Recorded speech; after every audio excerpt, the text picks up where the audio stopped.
فاعوذ باللہ من الشیطان الرجیم بسم اللہ الرحمن الرحیم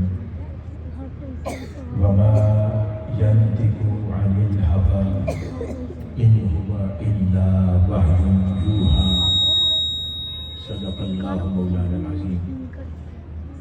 یعنی جتنا عظمت مصطفیٰ صلی اللہ علیہ وآلہ وسلم پر ایمان مضبوط ہوتا جائے گا، اتنا اللہ رب العزت کے نزدیک یہ سمجھا جائے گا کہ یہ اللہ کی قدر و منزلت سے واقف ہے، اور جتنا ایمان آقا علیہ الصلوۃ والسلام کی قدر و منزلت سے کم اور کمزور ہوتا جائے گا، وہ در حقیقت اللہ رب العزت کی حقانیت، اس کی موجودگی، اس کی عظمت، اس کی قدر و منزلت کے اوپر در حقیقت انسان کے ایمان کی کمی کی علامت ہے۔ یہ اللہ رب العزت نے قرآن مجید کے مختلف مقامات پر آیات مبارکہ کے ذریعے یہ امر واضح فرما دیا۔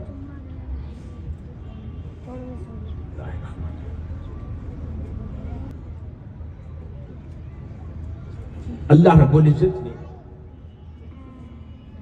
کم و بیش 1,24,000 انبیاء مختلف ادوار اور مختلف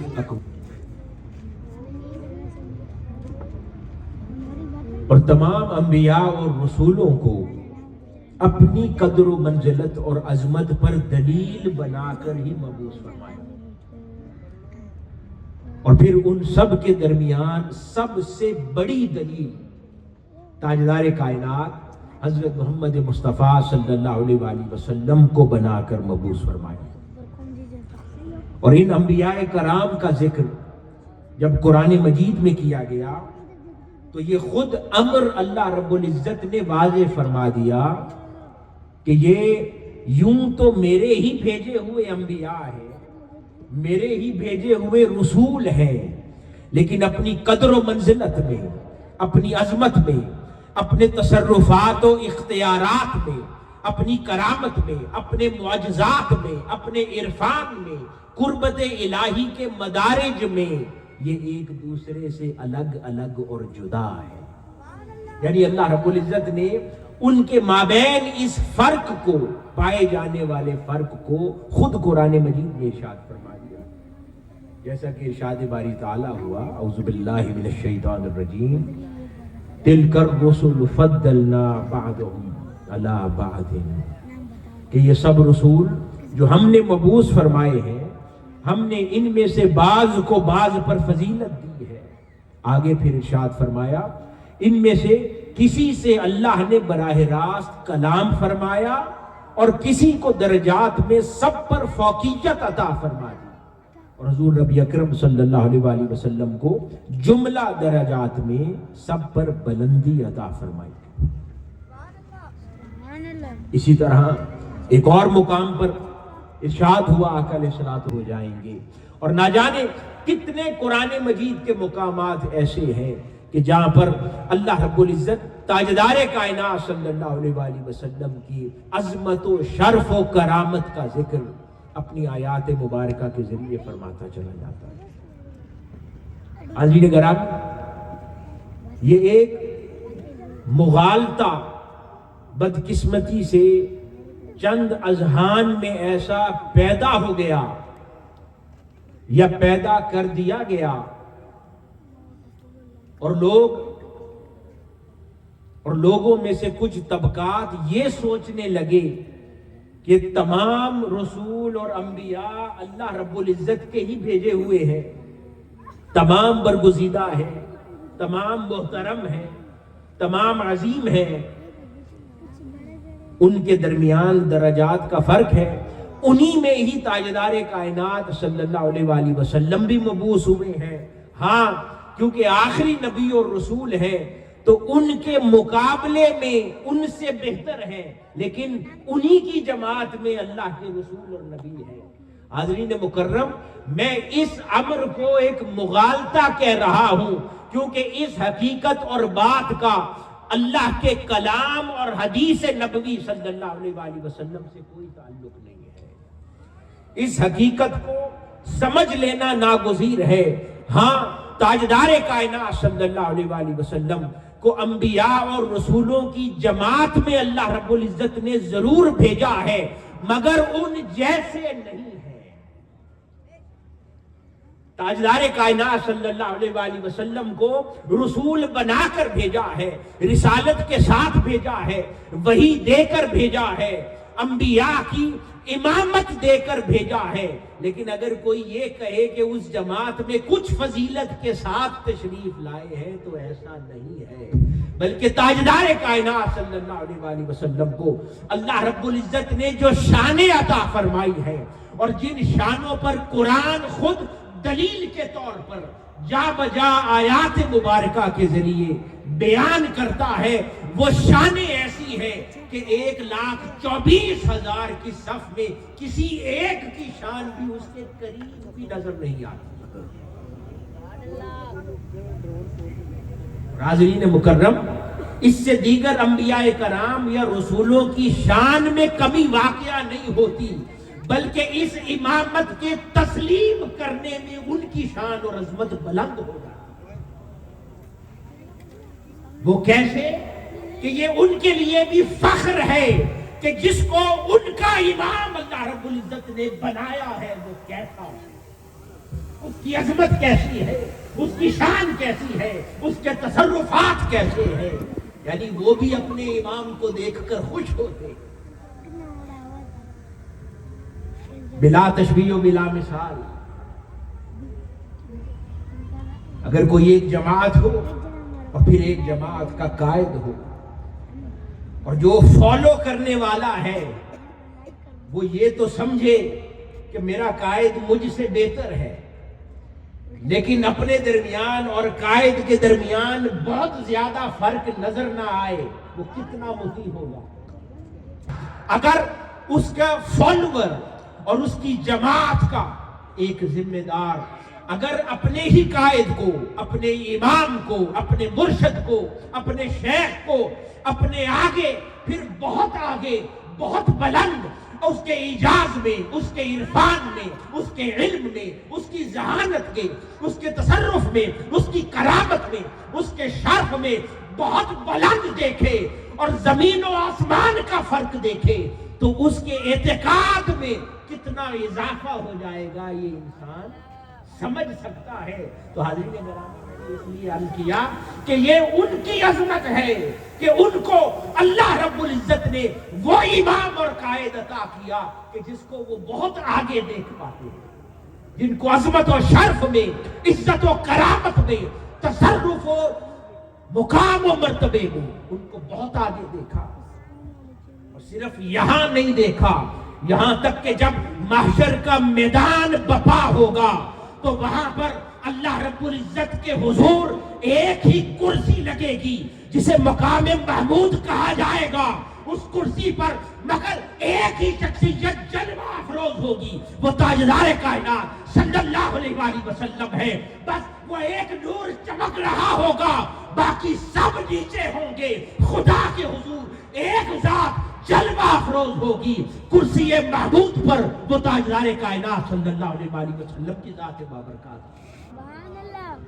تو وہ محشر کا میدان اسی عظمت اور اسی فرق کو دکھانے کے لیے ہوگا کہ وہ دیکھو آسمانوں میں کرسی محمود پر کون جلوہ افروز ہے، اور باقی لوائے حمد کے نیچے ہر کوئی محشر کے میدان میں کھڑا ہوگا۔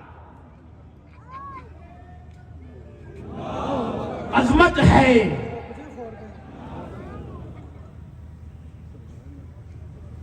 تمام انبیاء اور رسولوں کو اللہ رب العزت نے عظمت سے نوازا ہے، لیکن پھر تاجدار کائنات صلی اللہ علیہ وآلہ وسلم کی توقیر یوں بلند فرمائی کہ پھر درمیان میں ناپے جانے والے فاصلے نہیں ہیں، وہ بے حد و حساب ہے۔ اس لیے اس مغالطے کو ذہنوں کی تختی سے یکسر مٹا دیں کہ تاجدار کائنات صلی اللہ علیہ وآلہ وسلم باقی رسولوں جیسے اس جماعت میں رسول بن کر تشریف لائے۔ ہاں وہ رسول بن کر تشریف لائے، لیکن فاصلے اتنے زیادہ ہیں کہ وہ نگاہیں بھی ان کو طے نہیں کر سکتی۔ حاضرین گرامی کو اسی لیے آج انہی فاصلوں کو سمجھنے کی کوشش کرتے ہیں۔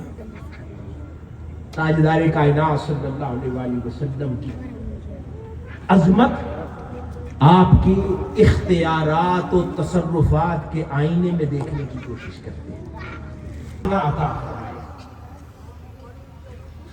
لیکن ہر کسی کے اختیارات کا دائرہ کار جدا جدا تھا۔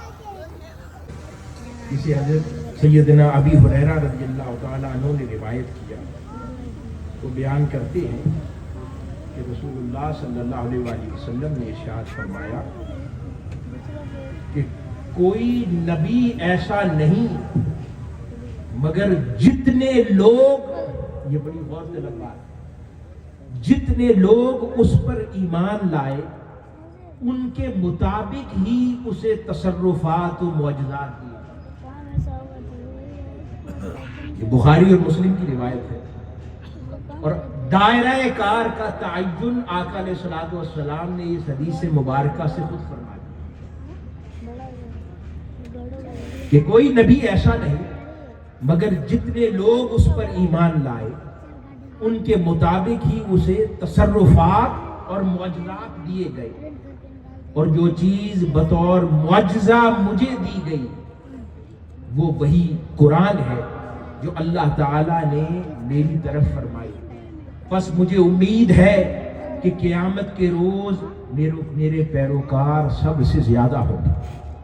یعنی ان الفاظ میں آقا علیہ الصلوۃ والسلام نے خود واضح فرما دیا کہ جس نبی کا جتنا دائرہ تھا، جتنی قوم اس کی ماننے والی تھی، جہاں تک اس کی دعوت پہنچی، یا یوں کہہ لے کہ جس نبی کا جتنا زمانہ نبوت تھا، اس کے تصرفات، اس کے اختیارات اور اس کے معجزات اتنے تھے۔ لیکن تاجدار کائنات صلی اللہ علیہ وسلم ختم نہیں ہونا، جس نے قیامت اور قیامت کے بعد تک بھی جاری رہنا ہے، اور ہمیں معلوم نہیں کہ وہ زمانہ کتنا ہے، نہ جانے کتنے لاکھوں کروڑوں سال بعد تک بھی قیامت بپا نہیں ہوگی، تب تک جو آئے گا وہ تاجدار کا ہر نبی کے زمانے کو بھی سامنے رکھ لیں اور تاجدار کائنات صلی اللہ علیہ وآلہ وسلم کے آنے والے زمانے کو بھی سامنے رکھ لیں، تو اب ذرا بتائیے کہ نظریں بھی یہ فاصلہ طے کر سکتی ہیں؟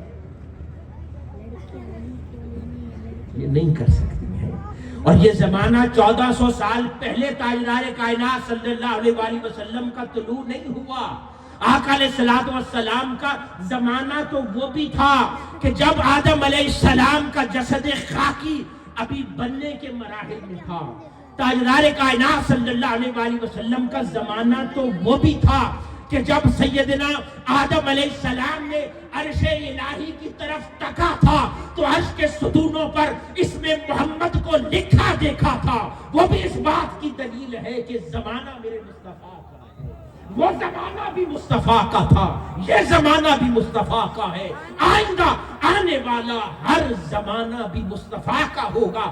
محشر بھی مصطفیٰ کا ہے، وہاں پر کرسی بھی مصطفیٰ کی ہے، محشر کے بعد جنت بھی مصطفیٰ کی ہے، جنت میں داخل ہونے والے بھی مصطفیٰ کے ہیں، جنت کے مقامات بھی مصطفیٰ کے ہیں، مدارج بھی مصطفیٰ کے ہیں۔ یہ نمازیں ختم ہو جائیں گی دنیا میں، روزے ختم ہو جائیں گے دنیا میں، جو عبادت جنت کے لیے بچے گی وہ درود و سلام بھی مصطفیٰ کا۔ یہ عبادتیں اس دنیا کی ہیں، جنت میں کوئی نماز نہیں ہے۔ کوئی نماز ہے جنت میں؟ جنت میں کوئی روزہ رکھے گا؟ نہیں رکھے گا۔ جنت میں کوئی زکوٰۃ دے گا؟ نہیں دے گا۔ جنت میں کوئی اور عبادت ہوگی؟ نہیں ہوگی، مگر ایک عمل ضرور ہوگا، کیونکہ اللہ رب العزت نے فرمایا کہ میں بھی مصطفیٰ پر درود بھیجتا ہوں، اور اے ایمان رکھنے والوں تم بھی میرے مصطفیٰ پر درود بھیجو۔ اور اس کی کوئی حد مقرر نہیں تھی. یہ نہیں کہا کہ محشر سے پہلے بھیج دو، کہا بھیج رہا تھا، بھیج رہا ہوں، بھیجتا رہوں گا. تم بھی بھیجو، بھیجتے رہو. یہ عمل ثابت کرتا ہے کہ ہر عبادت اس دنیا میں ختم ہو جائے گی. جو عبادت باقی رہے گی وہ تاجدار کائنات صلی اللہ علیہ وآلہ وسلم کا ذکر باقی رہے گا. وہ جنت کے بعد ہمیشہ تک باقی رہے گا. اب خود بتائیں، نظریں یہ فاصلے طے کر سکتی ہیں کیا؟ نہیں کر سکتی. اور آخری رسول ہے، ان کے بعد کسی نے نہیں آنا. کیا بات یہاں ختم ہو جاتی ہے؟ یہ اتنی آسان بات ہے؟ نہیں، یہ عظمتوں کی بات ہے، یہ رفعتوں کی بات ہے، یہ شانوں کی بات ہے. یہ ان شانوں کے تذکروں کی بات ہے، یہ ان شانوں پر ایمان کی بات ہے، یہ محبت کی بات ہے، یہ عشق کی بات ہے. حاضرین مکرم، ائمہ علماء بیان کرتے ہیں کہ یہ عظمت و اعجاز تو اپنی جگہ، ظاہراً جو معجزات تعلیم فرمائے، دین متین کی خدمت کی توفیق عطا فرمائے، اور ہر گناہ اور برائی سے اللہ پاک ہمیں دور رکھے، اور ہر نیکی اور اچھائی پر اللہ پاک ہمیں آمادہ رکھے، اور اس کے دین متین کی خدمت میں ہمیں مصروف عمل رکھے. آخر میں تحریک منہاج القرآن کراچی، تحریک منہاج القرآن گلشن حدید اور جملہ منتظمین کو مبارکباد دیتا ہوں اس عظیم الشان اور خوبصورت محفل رحمت عالم صلی اللہ علیہ وآلہ وسلم کے انعقاد پر. اللہ پاک آپ سب دین کو سمجھ کر اس کے مطابق زندگی بسر کر کے آقا علیہ الصلوۃ والسلام کی قربتیں پانے کی توفیق عطا فرمائے. والسلام وما علینا الا البلاغ.